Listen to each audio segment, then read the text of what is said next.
So, how was Christmas Day in Paris?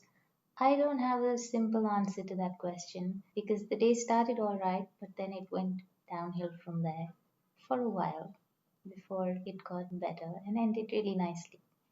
The morning was nice. I did yoga first. Then during breakfast, I met a young Indian scientist studying for a PhD in physics. She was actually at another table, but we kept looking at each other and grinning for no reason until she finally picked up her plate and came over to my table. And what I liked about her immediately was that when I asked her what her thesis was about, she answered without any bombastic language or assuming that it was beyond me to understand. So she explained it as best as she could. Basically, she's studying the magnetic field of Mars and they want to understand its internal structure so that they can understand what's on the planet and how it works. She's from Patna, very intelligent, of course, but also very genuine and sensible and friendly. It was lots of fun. I asked her if she wanted to eat some peanuts. So she came to my room and we ate Sikandar Singh for a while, Bharuchi peanuts in Paris.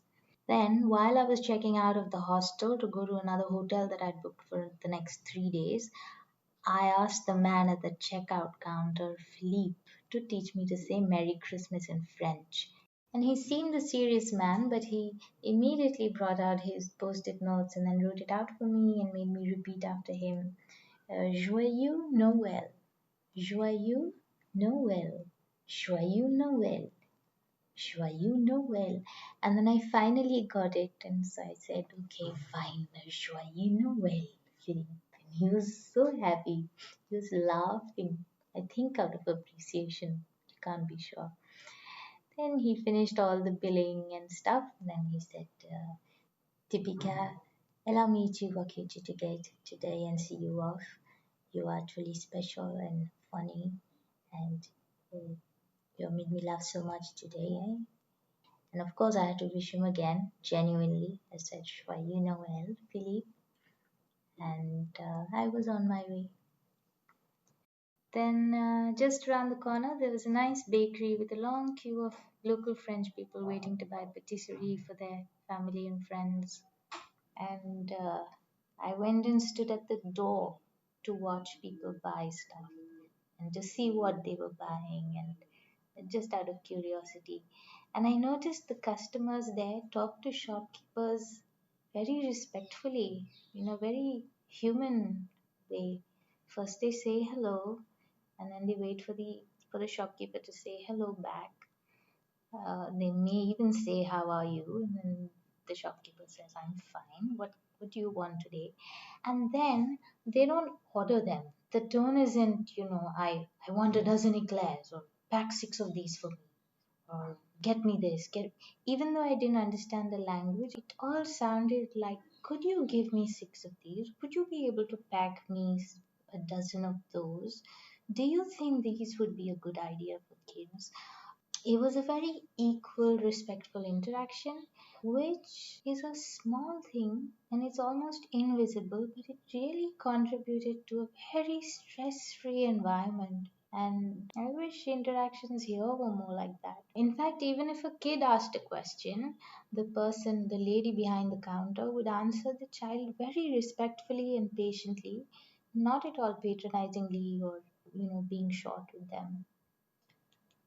When it was my turn, I decided to try a croissant, and the croissant was only 110 euro. But then I got a coffee with it, and it was machine coffee. Nobody made any coffee for me, but the coffee was 390 euro, which made me realize how expensive Paris is. Because in Germany, a machine cappuccino would not be more than 2 euro or 230 or something. And in a cafe maybe it's about 350. Here it was 390, which was really expensive. And also this was just a bakery, there was no place to sit. You had to take it away and eat outside. But then one bite of that croissant and it was so delicious. It was so buttery and sweet and flaky, and of course I ended up wearing most of it, uh, because even hours later I was finding crumbs all over.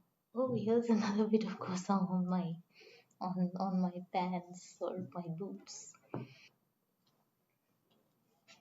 Then I took the train to get to my hotel. There were two train lines in Paris whose service was not disrupted. They were running as normal, the M1 and the M14. At first, I thought it was a bargain with the union to maintain essential services, but then I read that these are the only two fully automated lines and they don't require any human operation, and that's why they were able to run. That's technologically marvelous, but it was also symbolic because something that one common man was thankful for was also a threat to another common man's livelihood, which then made me realize that this whole transport strike is very complicated. Anyway, I used one of these to go to the hotel, and then the station names confused the hell out of me, and I got off at the wrong station. And I exited the station. So I punched my ticket and went out. And when I got out, I realized my map was telling me I was at the wrong place. Now, not only is the metro extremely expensive in Paris, the fare is for one journey. It doesn't matter if you traveled one station or five or 10 stations, it's the same. I think about 5 euros or something. I don't know, something really expensive. And my heart sank.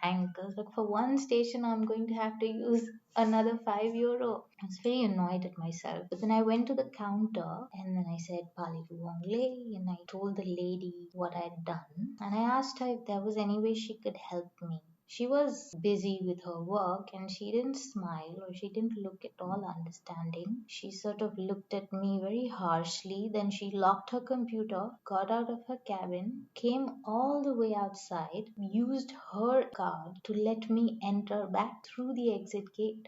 And I kept saying, Messi, Messi, thank you so much. And then I said, of course, I said, Joyeux, Noel. And she said it back. But she didn't smile through this entire exchange.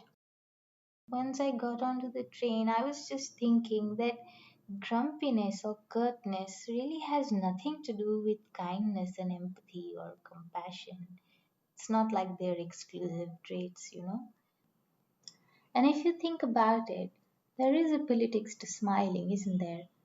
Women are often criticized if they don't smile enough, but then if they smile too much, then they're bimbets.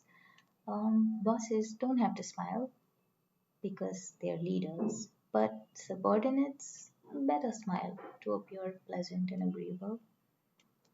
If you saw two men speak to each other and one was smiling ingratiatingly and the other was stern or expressionless, and I told you that one of them is lower caste and the other is upper caste, who would you assume was the lower caste person?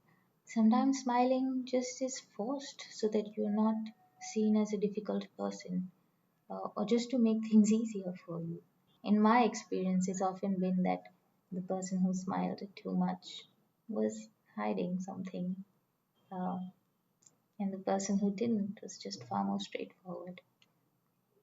Anyway, it's too simplistic to just generalize that the French are grumpy and rude all the time. They are. But I also received far more kindness the 4 days that I was in Paris than I have for months at home.